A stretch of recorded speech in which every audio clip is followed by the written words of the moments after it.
ఇంకొక సినిమాలో చెప్పినట్టుగా నువ్వు ఒక బ్యాగ్ పట్టుకుని ఒక బాక్స్ పట్టుకుని ఒక బట్టల బ్యాగ్ పట్టుకుని హైదరాబాద్ వచ్చినట్టుగా మీ పిల్లవాడు అలా బ్యాగ్ పట్టుకుని వెళ్ళాల్సినటువంటి అవసరం లేదు. ఇప్పుడు అలా లేదు కూడా జనరేషన్. అప్పుడెప్పుడు జనరేషన్ 20 years బ్యాక్ ఎలా ఉంది, ఇప్పుడు ఎలా ఉంది. సో కాబట్టి ఇక్కడున్నటువంటి పరిస్థితులు, ఇప్పుడున్నటువంటి పరిస్థితుల్లో ఇప్పుడు ఏం అవసరం. ఇంకొకటి శ్రీదేవి గారు, ఇప్పుడున్నటువంటిది మనం ఉన్నటువంటి మంచి వాతావరణం ఇప్పుడు లేదండి.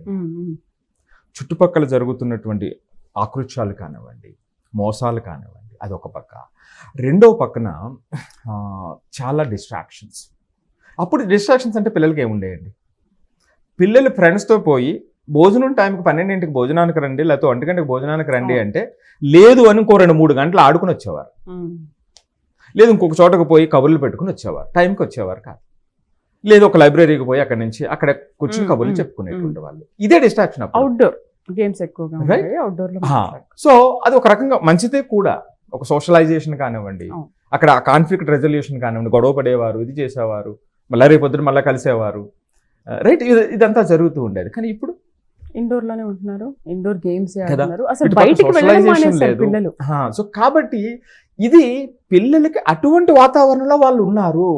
మనం పిల్లల మీద కోపం కాదు, మరింత ముఖ్యంగా టీనేజ్కి వచ్చేటప్పటికి పిల్లలకి మనకు ఉన్నటువంటి కమ్యూనికేషన్ ఎంత బ్యూటిఫుల్గా మనం చేయగలుగుతున్నాం అనేటువంటిది ఇంపార్టెంట్.